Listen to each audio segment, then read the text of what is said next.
ግን ትውልዱን ኮምፕሊትሊ ከመስመር የሚያወጣ በሽታ እናቷን የሚደፍር ኢትዮጵያ ወጣት ያለባት የጉድ ሀገር ሆናለች። ከዚህ በላይ እኮ ማህበራዊ ዝቅጠት የለም። ሰዎች እንዲህ አይነቱን ቫይረስ ማን ነው የለቀቀብን? ሰው ቆም ብሎ ምንድነው ምክንያቱ? ምንድነው ጥፋታችን? ምንድነው ክፍተታችን ብሎ አይጠይቅም እንዴ? የሚጨፍሩት የት ነው? ቤተክርስቲያን ውስጥ። ይሄ ከርስ ነው። ደጋግሜ እንደምላችሁ ይሄ እርግማን ነው፣ የትውልድ እርግማን።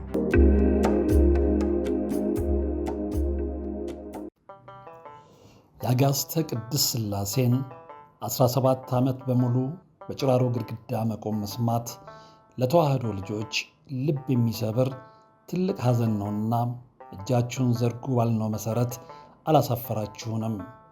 ፈጣን ምላሻችሁ የቅድስት ሥላሴን ቤት እንድንሠራ ያሰብነውን እንድንፈጽም ኃይልና ብርታት ሆኖን ይኸው መሠረቱን ጀምረናል።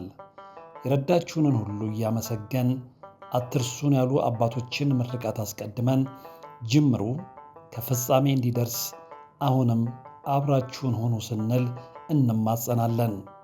አብረን እንደጀመርነው አብረን እንጨርሰዋለን። ድጋፋችሁ አይለየን። በድጋሚ በአባቶች ስም እናመሰግናለን። የአጋዕዝተ ቅድስት ሥላሴ ቤተ ክርስቲያን አሰሪ ኮሚቴ። ሰላም ጤና ይስጥልን። በሀገር ውስጥና በመላው ዓለም ትገኙ ወደ ቻናል ላይ ተከታታዮች ይኸው ዛሬም በእግዚአብሔር መልካም ፍቃድ ተገናኝተናል። እንግዲህ በጣም ዘግናኝ ሰቅጣጭ ለጆሮ የሚቀፉ ነገሮችን ነው እየሰማን ያለ ነው። እንግዲህ ትላንትናና ከትናንትና ወዲያ እናቶቻቸውንና አያቶቻቸውን ስለሚደፍሩ ኢትዮጵያውያን የቲክቶክ ዘመን ትውልድ ዋልጊዎች አውርተን ልባችን ከሀዘን ሳያገግም ሌላ ነገር ሰማን። ምንድን ነው እንግዲህ መምህራናቸውን አስገድደው የደፈሩ ሁለት ግለሰቦችን በተመለከተ አንድ ዘገባ ተሰርቶ ተመለከትንና በጣም ነው እኔ በግሌ እንግዲህ ምን አይነት እንቧጮ ትውልድ እያፈራን እንደሆነ አመላካች ነው። በዚህ ደረጃ ትውልዱ እንዲዘቅጥ ያደረገነው ምክንያት የኛ ሀገር የማህበራዊ ሳይንስ ዘርፍ አጥኚዎች ካሉ ለምን ጥናት አድርገውበት እንደማያሳውቅን አላውቅም። እንግዲህ ውጭ ሀገር የተለመደ ነው። ውጭ ሀገር በደንብ አለ። ይሄ በማህበራዊ ሳይንስ ላይ የሚሰሩ ባለሙያዎች እንዳሉ እናውቃለን። የኛ ሀገር የማህበራዊ ሳይንስ ዘርፍ አጥኚዎች ግን ምንድን ነው ስራቸው? ቢሮ ዘግቶ ዝም ብሎ ማኪያቶ መጠጣት ነው ወይ? የሰሩት ስራ ለውጥ የማያመጣ ከሆነ ያን ያህል ጊዜ አባክ ነው ይሄንን ሙያ ይሄንን ዘርፍ መርጠው መማራቸው ምንድን ነው ለሀገር እያመጣ ያለው ጥቅምና ከመቼውም ጊዜ በላይ እንግዲህ ምን አይነት ትውልድ እየፈራ እንደሆነ እየተመለከትን ነው። የሰሞኑን ትርምስ እንኳን ማስታወስ ይበቃል እና ሪፖርት ላይ የወጣ አንድ ዘገባ ባለፈው መርሃ ግብሬም ላይ እንደጠቀስኩላችሁ ታስታውሳላችሁ ብዬ አስባለሁ እና እናቶቻቸውን የሚደፍሩ ያውም ደግሞ አረጋውያን እናቶቻቸውን የ60 ምናምን ዓመት እናቱን የሚደፍር ኢትዮጵያ ወጣት ያለባት የጉድ ሀገር ሆናለች ኢትዮጵያ። እሱ ሳያንስ አሁን ደግሞ የዘማነው ዜና ምንድነው? መምህሯን አስገድደው የደፈሩ ሁለት ግለሰቦች በእስራት ተቀጡ ይልና መረጃው በምዕራብ ሸዋ ዞን ኖኖ ወረዳ ሀርቡ ጁባት ቀበሌ ውስጥ የግብረ ሥጋ ድፍረት በደል የፈጸሙት ሁለት ግለሰቦች በእስራት መቀጣታቸውን ፖሊስ አስታወቀ። ይሄ የተለመደ ዜና ሆኗል። መፍትሄ የለም። የተለመደ ዜና። እንደውም ሰሞኑን ፖሊስ የወሰደ ያለው እርምጃ ትንሽም ቢሆን ጭላንጭል ተስፋ አጭሮብናል። የተሻለ ነገር ይመጣል ብለን እንድንጠብቅ ተስፋ ሆኖናል እና በዛ ነው ተስፋ የምናደርገው።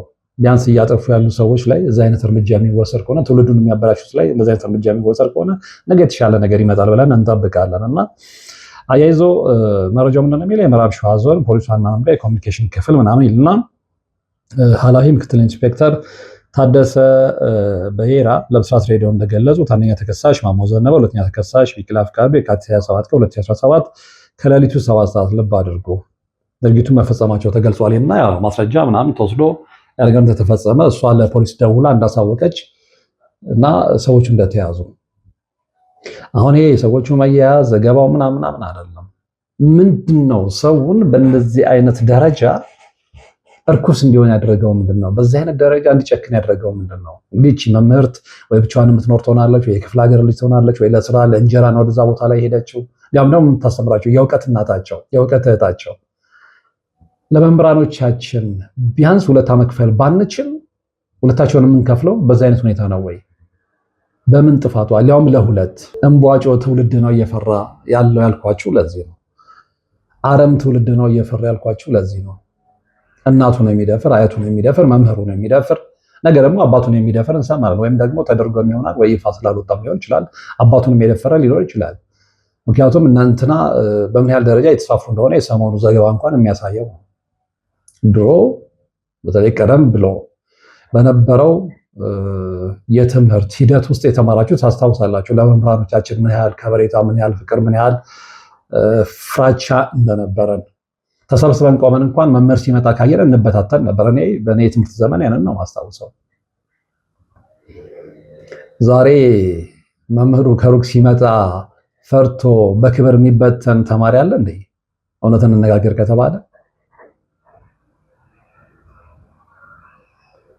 መምህሩን ልክ እንደ አባቱ የሚመለከት ትውልድ አለ እንዴ? እውነትን እንነጋገር ከተባለ ያለውን ትውልድማ እየተመለከትነው ነው።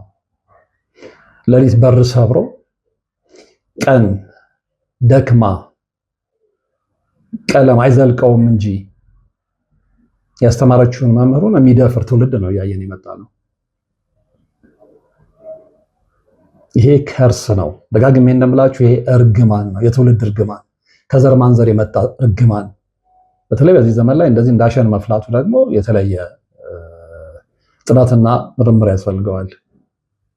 ውጤቱ ይሄ ነው፣ ምክንያቱ ይሄ ነው የሚለውን ነገር ለመናገር ግን በዚህ ደረጃ ዘግጠናል።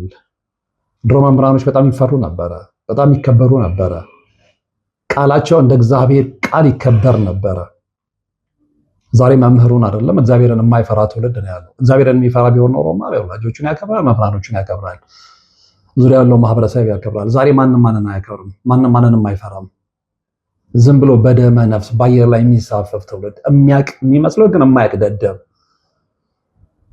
ደደብ ስለሆነን ነው መምህራኖቻችንን እስከ መድፈር የደረስነው። ደደብ ስለሆነን ነው እናቶቻችንን አያቶቻችንን እስከ መድፈር የጀመርነው። ይሄ የትም ሀገር ውስጥ አይደለም፣ ኢትዮጵያ ውስጥ ነው። ዳግሜ እንዳልኳችሁ ማለት ነው የተፈጸመው ኢትዮጵያ ውስጥ ነው። ለነገሩ እረኛው በጠፋበት መንጋው ዋልጌ ቢሆን ልንገረም አይገባም። ዛሬ እረኛ ማን ነው? መንጋው ብቻ አይደለም እየጠፋ ያለው፣ እረኛው ነው ኮምፕሊትሊ የጠፋው። በእንግድነት ቤቱ የመጣችን ሴት አፍኖ ሚስቱ እያለች የደፈረ አስተማሪ ነኝ ባይ አደባባይ ወጥቶ ዘራፍ ስላለ ካንተ በላይ አስተማሪ የሚባልባት የጉድ ሀገር ውስጥ ነው ያለነው። ተግባራችንና እኛነታችን ከተለያየ ሰማይና ምድር ከተለያየ። ስለዚህ የውሸት የአስመሳይነት ባህሪ በጣም የተጠናወተ ስለሆነ ነው ውጤቱን እያየን ያለ ነው። የዘራኑን እየጨደን ያለ ነው። እንዳልኳችሁ ነው። በእንግድነት ቤቱ የመጣችን ሴት አፍኖ የደፈረ ዋልጌ አደባባይ ላይ ቆመው ስለ ኢትዮጵያዊነት ስለ ትውልድ ሲያወራ የሚጨበጨብበት ታይም ላይ ነው። የጉድ ሀገር በደመ ነፍስ መንጋው በደመ ነፍስ ነው የሚንቀሳቀሰው። ማን ምንድነው ብሎ የማያጣራበት ሀገር። ዝም ብሎ መጫወጫ በቲክቶኩ በማህበራዊ ሚዲያው ላይ መወራወር ምናምን የግልበት ዘመን ዝም ብሎ በገለባው የሚንቀሳቀስ ነፍስ ያልዘራበት ደመ ነፍሱ ብቻ ልክ እንደ ዙምቢ ማለት ነው።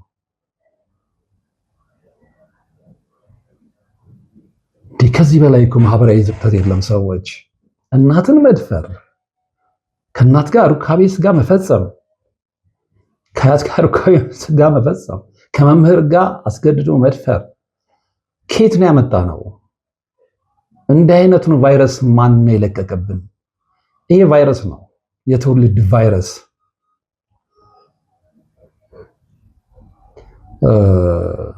ጠዋት አርፍጄ ነበር የተነሳው ትላንትና አንዳንድ ነገሮችን ሰላም ሽቼ ስለነበረ እና ጠዋት ዝም ብዬ አልጋይ ላይ ጋር ነው ብዬ ስልክ ተደወለልኝና በጣም የማውቃት ልጅ ነች። ባለቤቷንም እሷንም አውቃቸዋለሁና አንድ ነገር ልንነግርህ ነበር አሉኝ እና አዳዲስ ነገር ባጋጠማቸው ሰዓት እየደወሉ ሼር ያደርጉኛል። ያው የምሰራውን ነገር ስለሚያውቁ ማለት ነውና ሁለቱም መንፈሳዊ ሕይወት በጣም የገባቸው ልጆች ናቸው። የቤተክርስቲያን ልጆች ናቸው። የቤተክርስቲያን ልጆች ስላችሁ በጠላ ውስጥ የሚደበቁ አይነት አይደሉም።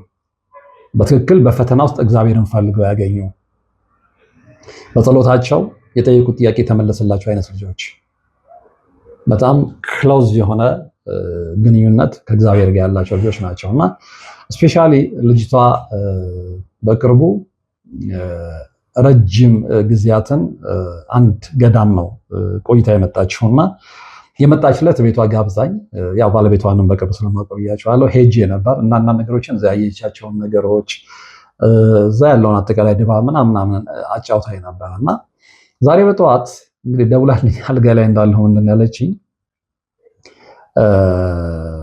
ኦፍኮርስ ብዙ አልተደነቁም። ምክንያቱም ምንድነው እማቀውን ታሪክ ነው መልሳ እንደገና ሪቫይዝ ያደረገችልኝ እና እማቅ አይመስላትም ነበረ እና እንደማቅ ስታግን ለካ ታውቀዋለህ፣ እኔ ደግሞ አዲስ ነገር ብሬኪንግ የሆነ ነገር ልነግርህ የቻልኩ መስሎኝ ነበር። አይ እንኳን ነገርሽኝ፣ ያንቺ ተጨማሪ ነው ማዳበሪያ ነው እና በዚህ ጉዳይ ላይ ብዙ የቻልኩትንም ያህል ለመስራት ሞክሬያለሁ። እዛ አካባቢ ያሉትን አስተዳደርም ላናግር ሞክሬ ነበር በስልክ ምናምን ብዬ ኤኒዌይ የደረስኩበትን ነገር ነገርኳት እና ምንድን ነው ያለችኝ፣ ራእይ ያየሁ ብላ ለባለቤቷ ስትነግረው እስኪ ለምን ለእሷ አትነግሪውም? አንደኛ ግብአት ይሆነዋል፣ ሁለተኛ ደግሞ በጣም ሰርፕራይዝ ይሆናል ብለው ነበር የደወሉልኝ። ግን ያው እንዳልኳችሁ እማቀው ስቶሪ ስለሆነ ነው። ምንድን ነው የሆነው? ስውሯ ማርያም ነው እና እች ልጅ በህልሟ ቅድስት ድንግል ማርያም ትገለጥላትና በጣም እንዳዘነች ትነግራታለች። ቤቴ ተበላሽቷል እና እንደውም ከሩቅ ምንድን ነው ያለችው፣ በትሬን ይሄ ረጅሙ ፉርጎ ያለው ትሬን አለ አይደለ፣ እዛ ላይ ሆና ስትመጣ ይዋት። ስለዚህ እሱ ያለችበት ቦታ ላይ ትወርድና እዛ አካባቢ ያለውን እንቅስቃሴ እያየች በጣም እንዳዘነች እና እዛ ልጅ ምንድን ነው የምትላት፣ በጣም አዝኛለሁ፣ በቃ አሁን ልወጣ ነው፣ ከዚህ ቦታ ላይ ርቄ ልሄድ ነው፣ እስከዛሬ ነገሮች ይስተካከላሉ ብዬ በትዕግስት ጠብቄ ነበር። በጣም አዝና ነው የምታናግረኛለች ልጅቷ። በጣም ሰርፕራይዝ ሆና ነው፣ በጣም ስሜት ውስጥ ተሞልታ ነው ስትነግረኝ የነበረው እና ከርቀት ደግሞ የሚጨፍሩ ሰዎች ይታዩኛል አለች። የሚጨፍሩት የት ነው? ቤተክርስቲያን ውስጥ የሚጨፍሩ የሚጠጡ የሚሰክሩ፣ እነዚህ ደግሞ ከልክ በላይ እየጠጡ ነው የሚሰክሩ ትላለዋለች። እና የምትነግረኝ ቅድስት ድንግል ማርያም አጠገቤ ቁጭ ብላ በርቀት እየታዘበች ነው። አየሽው አይደለ ቤቴ እንደዚህ ሆነ፣ ስካራቸው መጠን አጣ፣ ስርዓት አልበኝነታቸው መጠን አጣ። አሁን እኔ ታክቶኛል፣ እሄዳለሁ፣ ይብላኝ ለነሱ። ነገር ግን ይህንን ማዘኔን የተመለከተው ቃል በቃል የነገረችኝ ነው የምነግራቸው። ቅዱስ ራጉኤል ኦር ቅዱስ ዑራኤል ስለምንታታብኝ ነው፣ ከሁለት አንዱ ይቀጣቸዋል። በጣም የማዝነው ግን ለኃጥአኑ የመጣው ለጻድቃኑ ይተርፋል፣ ቤቴን አቆሽሸውታል ብላኝ አዝና እያለቀሰች ሄደች። አሁን የሌሎቻችሁ ለአንዳንዶቻችሁ በተለይ ደግሞ እሷን ለምትጠሉ ሰዎች ተረት ሊመስላችሁ ይችላል። ይሄ ተረት አይደለም። ይሄ ተረት አይደለም። ቅድስት ድንግል ማርያም በራእይ ይሄንን ብቻ አይደለም ብዙም ነገር ማድረግ ትችላለች። እዛ ቦታ ላይ እየሆነ ያለውን ነገር ብዙ ጊዜ ልጆች ተናግረውታል። ብዙ ጊዜ እዛ አካባቢ ቅርብ የሆኑ ምንጮች ተናግረውታልና በዚህ ውስጥ ልነግራችሁ የፈለኩት ምንድነው፣ ልጅቷ ስለ ስውሯ ማርያም ስትነግረኝ እና በራእይ ያየችውን ቅድስት ድንግል ማርያም ነገረችኝ ያለችውን ነገር ስትነግረኝ በአንድ ወቅት እንግዲህ በስውሯ ማርያም ጋር ስታልፉ አንድ ገዳም አለና ሰዎች ኢንቫይት አድርገውኝ ወደዛ ገዳም እያለፍን ነበረ። ካልተሳሳትኩ ያው ማን ነው አቡነ ገብረ መንፈስ ቅዱስ ገዳም ማለት ነውና በበሩ ላይ ነው የምታልፉት። እኔ ስውሯ ማርያም ረጅም ጊዜ አልተቀመጥኩም፣ ግን የዛለት የተወሰነ ሰዓታት እግረ መንገድ እድሉን ስላገኘው እዛ ጋር ተሳለሜ ምናምን ለመሄድ እድሉን ነበረኝና ሳልፍ አይቻለሁ። ምናልባት ታዝባችሁታል። እዛ ቦታ ላይ በቅርብ ርቀት የሀገር አረቄ ቤት አለ። የሀገር አረቄ ቤት የት? ቤተክርስቲያን ጋር። ስለዚህ አረቄውን ተከትሎ ምን ሊመጣ እንደሚችል ደግሞ መገመት ትችላላችሁ። የአባቴን ቤት መነገጃ ያደረጉበት ብሎ ነው አይደለ ጌታችን መድኃኒታችን ኢየሱስ ክርስቶስ ስፍራው ላይ በቁጣ ያንን ሁሉ የነበረው ነገር ሁሉ ሲገፈታተር የተመለከት ነው። ይሄ ነገር አሁን እዛ ሆነ።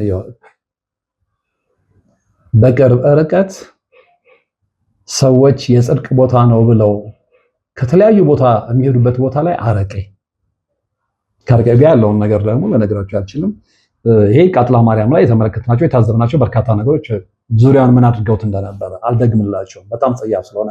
ስለዚህ ከእንደዚህ አይነት ነገር ውስጥ የሚወጣ ትውልድ አረም ትውልድ ቢሆን መምህሩን ቢደፍር፣ እናቱን ቢደፍር፣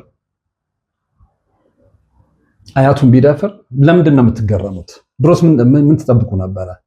ቤተክርስቲያን በር ላይ አረቄ የሚሸጥ ሊሳለም ሄዶ አረቄ ጠጥቶ ሰክሮ ዝሙት የሚፈጽም ትውልድ እያፈራን ባለንበት ሰዓት ላይ መምህሩን ደፈረ የሚል ዜና ልንገረምበት አይገባም። የዘራነውን ስለሆነ እያጨደን ያለ ነው። መቼ ይቆማል አላውቅም፣ መቼ ይታረማል አላውቅም።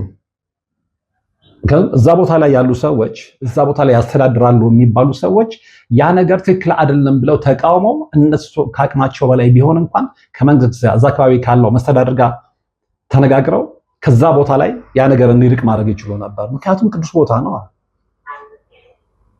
እንዴ! ቤተክርስቲያን በር ላይ አረቄ!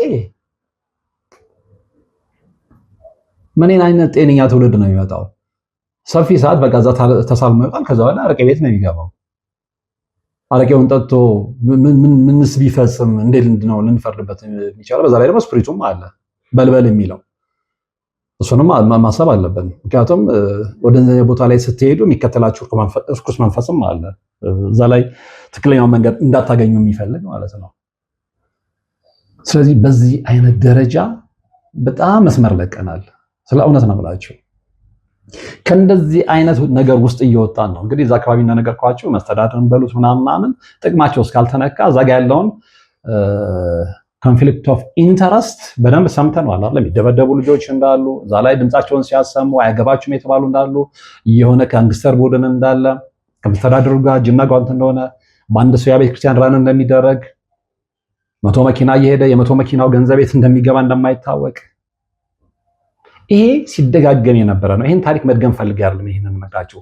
በእንደዚህ አይነት ላይን ውስጥ የሚሄድ በእንደዚህ አይነት ያስመሳኝነት ህይወት ውስጥ ካለ ትውልድ ውስጥ ደፋሪ ትውልድ ቢወጣ አትገረሙ።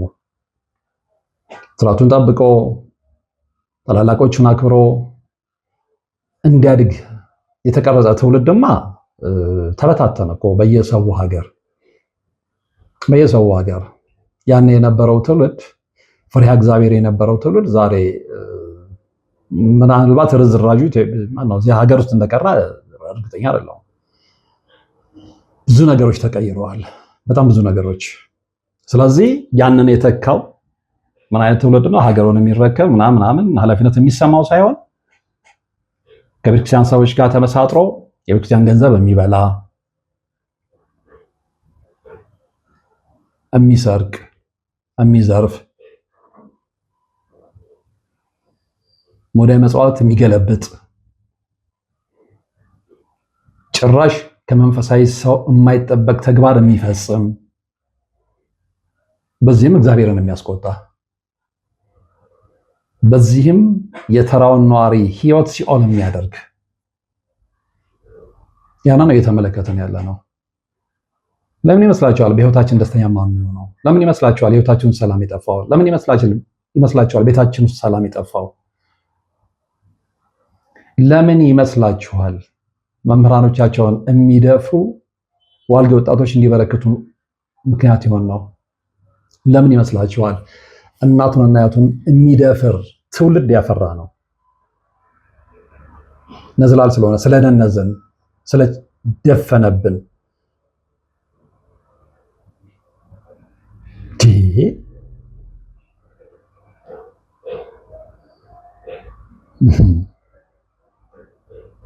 ነገሮች ሁሉ ከቃላት በላይ የሆኑ ነው። ስለ እውነት ነው የምላችሁ። ነገሮች ሁሉ በጣም ከቃላት በላይ የሆኑ ነው።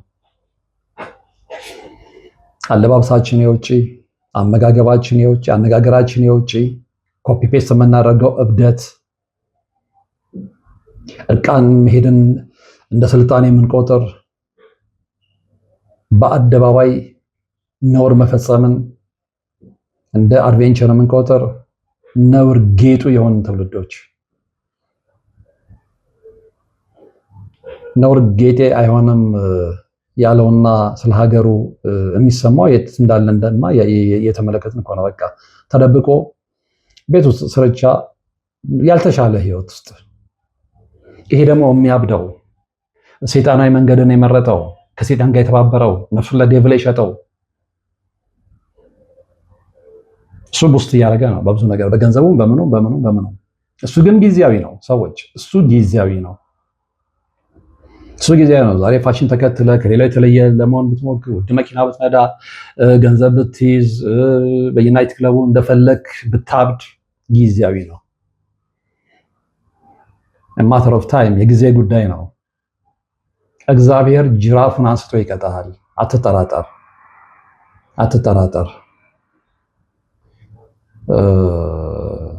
ከእግዚአብሔር ቁጣት ውጭም ምድራዊ ቅጣቱም እንደቀላል የሚታይ አይደለም። አሁን እነዚህ መምህራናቸውን ደፈሩ የተባሉ ሁለት ሰዎች እንግዲህ የሚወሰድባቸው ውሳኔ ምን እንደሆነ ወደፊት የምናቅም ቢሆን አንደኛ የሰማይ ቤት ቅጣቱም ይጠብቃቸዋል። አትጠራጠሩ። ሴትን ልጅ አንገላቶ ሊያም ደግሞ የእውቀት መጋቢ የሆነችን መምህር አንገላቶ መድፈር በእግዚአብሔር ዘንድም ያስጠይቃል፣ በምድርም ያስጠይቃል። ስለዚህ ሁለት ቅጣት ማለት ነው። ለሲኦል የተዘጋጁ ነፍሶች ኢትዮጵያ ውስጥ በጣም በዝተዋል። ለሲኦል የተዘጋጁ ሰዎች ነፍሶች ወይ አንድ ፊቱ ነው እንደ አንቶን ሌቪ ጋር የሚከተለው ሰይጣንን ነው ብሎ በአደባባይ ያንን መንገድ መከተል እና በቃ ህይወቴን ለሰይጣን ሸጫለሁ፣ ስለዚህ ምድራዊ ነገር ይድራኝ፣ ነገ ሰማይ ቤት ለሚሆነው ነገር በቃ የራሱ ጉዳይ፣ ሲኦል ይጠብቀኝ፣ በቃ እኔ ምድሩ ብቻ ይመቸኝ እንጂ ሁለት ቦታ ላይ ተንጠልጥሎ ሰውን እያሳሳቱ ትክክለኛ መንገድ የያዘውን ሰውም እየጎተቱ በሁለት ቢላዋ መብላት ነው። አይቻልም። ስለዚህ ፖሊስ አሁን እየወሰደ ያለው እርምጃ በተለይ ደግሞ ይሄ መረን የወጡት ላይ መረን መውጣታችን እኮ ነው። ይሄ ከባል ማፈንገጣችን፣ ከሴታችን መውጣታችን፣ ሌሎቹን ለመምሰል መፈለጋችን ደግሞም እንኳን ነው ኢትዮጵያ ያልሆነና ወጪዎቹን አለ መሀል ላይ ተንጠልጥሎ ያለ ትውልድ፣ ዝም ብሎ የሚባክን ትውልድ፣ ከየት እንደመጣ ወዴት እንደሚሄድ የማያውቅ ትውልድ ውጤቱን ያው እየተመለከትነው ነው እንደነገርኳቸውና እንደዚህ አይነት ትውልድ እንዳይመጣ አሁን ፖሊስ እየወሰደ ያለው እርምጃ ከባህል፣ ከእሴት፣ ከእምነት ያፈነገጠ ብሎ እየወሰደ ያለው እርምጃ ተጠናክሮ መቀጠል መቻል አለበት። ምክንያቱም የውጪዎቹ አዋራ ነው እኛን ያፈነን። የውጪዎቹ ቫይረስ ነው እየገደለን ያለው። የውጪዎቹ ቫይረስ ነው ኢትዮጵያን ወጣቶችን መንገድ አስቶ ወይ ሴት አትሏቸው ወይ ወንድ አትሏቸው ኢንቢትዊን እንዲቆሙ ያደረጋቸው። ስለዚህ ከዛ ደግሞ የሚፈበረከው ትውልድ ይመጣና ምን ይሆናል? እናቱን ይደፍራል። ይመጣና ምን ይሆናል? መምህሩን ይደፍራል። እየባሰበት ሲመጣ የሰዶምና የገሞራን ታሪክ ይደግመዋል ማለት ነው። ደግሞታልም እንጂ ይኸው የሰሞኑን አዋራት ተመልከቱ። ወንድ ለወንድ ሴት ለሴት ሰው ቆም ብሎ እንዴት ነው የማያስበው? በዚህ ደረጃ ሀገር ሲበላሽ ወደኋላ ሄዶ አሁን ካለው ዘመን ጋር እያነጻጽሩ እንደ ድሮ እኮ እንደዚህ ነበርን፣ ድሮ ባሉ ያለን ሰዎች ነበርን፣ ሴት የነበርን ሰዎች ነን፣ ባህላችንን የምናከብር እምነታችንን የምንጠብቅ ነበርን፣ ሰው ከሰው ይፋቀር ነበረ፣ ሰው ከሰው ይተባበር ነበረ፣ ጉርብትና ቫልዩ ነበረው። አሁን ግን ያ ሁሉ ነገር ተሸርሽሯል። ምክንያቱም ምንድነው ብሎ ሰው አያጠናም እንዴ? ቤታችሁ ሰላም ሲጠፋ መደማመጥ ሲያቅታችሁ ኢቭን አንድ ቤተሰብ አባላት ውስጥ ቋንቋው የባቢሎን ቋንቋ ሲሆን ሰው ቆም ብሎ ምንድነው ምክንያቱ? ምንድነው ጥፋታችን? ምንድነው ክፍተታችን ብሎ አይጠይቅም እንዴ? አለመጠየቃችን ነው ይሄንን ሁሉ ዋጋ እያስከፈለን የመጣው። ነገ ልጅህ ተምራ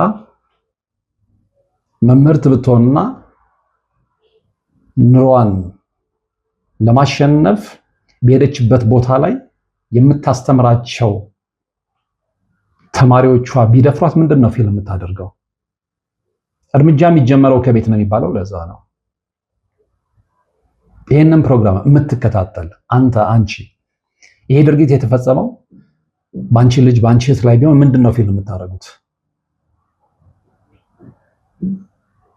እናቶች ተደፈሩ ተብሏል አለ ሪፖርተር ዘገባ ላይ ነግሬያቸዋለሁ። 60 ምናምን ቤት ውስጥ ያሉ አረጋውያን ማን የደፈራቸው? ልጃቸው። እንዲህ አይነት ድርጊት የተፈጸመው እናንተ ቤት ውስጥ ቢሆን ምንድን ነው ፊልም የምታደርጉት?